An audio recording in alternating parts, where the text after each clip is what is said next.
رفیق من، ای رفیق من، ای رفیق من، دلم تنگه دلم خون. اللہ نے جو سلسلہ قائم کیا ہے ہماری ولایت، نبوت کی ولایت اور ائمہ ہدیٰ کی ولایت، یہ وہی سلسلے کے درمیان میں کتنا بھی فاصلہ ہو جائے لیکن ائمہ ہدیٰ کی ولایت کو مجروح نہیں کیا جا سکتا. وَجَعَلْنَاهُمْ أَئِمَّةً يَهْدُونَ بِأَمْرِنَا، ہم نے ان کو امام بنایا ہے، یہ ہمارے حکم سے لوگوں کی ہدایت کرتے ہیں. عزیزان گرام، تو امیر المومنین کی سیرت کیا تھی؟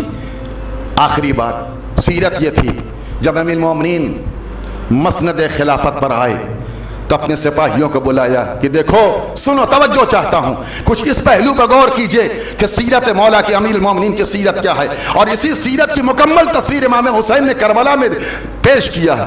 سیرت یہ ہے، ٹیکس اصولا جائے گا، زکوٰۃ کی اصولی ہوگی. دوسری خلافتوں میں دستور یہ تھا، جب زکوٰۃ کی اصولی کے لیے غلہ بان کے پاس لوگ جاتے تھے تو اپنی پسند کی بھیڑیں لیتے تھے، اپنی پسند کے بکریاں لے لیتے تھے. سپاہیوں کو اختیار دیا گیا تھا کہ تم جو چاہے بھیڑ لے لو، غلہ بان کو اختیار نہیں ہے، نگہبان کو یہ اختیار نہیں دیا گیا ہے کہ وہ اپنی پسند سے تمہیں کچھ دیں. امیر المومنین نے کہا یہ قانون نہیں ہے، جس نے اس کی پرورش کی ہے، جو اس کا ذمہ دار مالک ہے، اسے اختیار دینا. تم جا کر کے کسی بھیڑ کو ہاتھ نہ لگانا، جو تمہیں دے دے، توجہ چاہتا ہوں، اور اس کو لے کر کے آنا، کسی کو دینے پر مجبور نہ کرنا. مزاج علی یہ ہے کہ کسی کو دینے پر مجبور نہیں کیا جائے، اس کی خوشی کو، اس کی مرضی کو فوقیت دینا. عزیزان گرامی، امیر المومنین کے سپاہی چلے، مولا نے کہا ٹھہرو.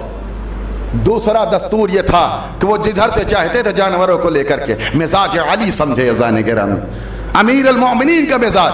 کا کیا کرے مولا؟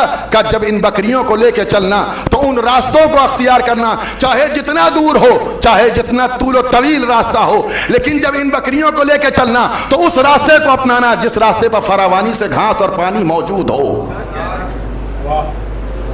جس راستے پر گھاس اور پانی فراوانی کے ساتھ موجود ہو. اور اتنا سن لو، جب یہ چلتے چلتے تھک کے سائے میں بیٹھ جائیں تو ان کی مرضی کو فوقیت دینا، انہیں چلنے میں مجبور نہ کرنا اور ان کے اوپر چھڑی نہ اٹھانا. اور جب یہ چلنے لگے تو ان کو چلنے دینا، اور چل کے جب یہ رک جائیں تو رکنے دینا. ان کے رکنے کو بھی ان کی مرضی پر فوقیت دینا، اور ان کے چلنے پر ان کی مرضی کو فوقیت دینا. ان پر چھڑی نہ اٹھانا. زان گرامی، یہ مولا امیر المومنین کی سیرت تھی. اسی کو امام حسین نے 2 محرم کو کربلا کے میدان میں پیش کیا. جب امام حسین کا چلتا ہوا رہوار 2 محرم کو کربلا میں رکا، امام حسین نے 7 گھوڑے بدلے ضرور لیکن چلنے پر مجبور نہ کیا.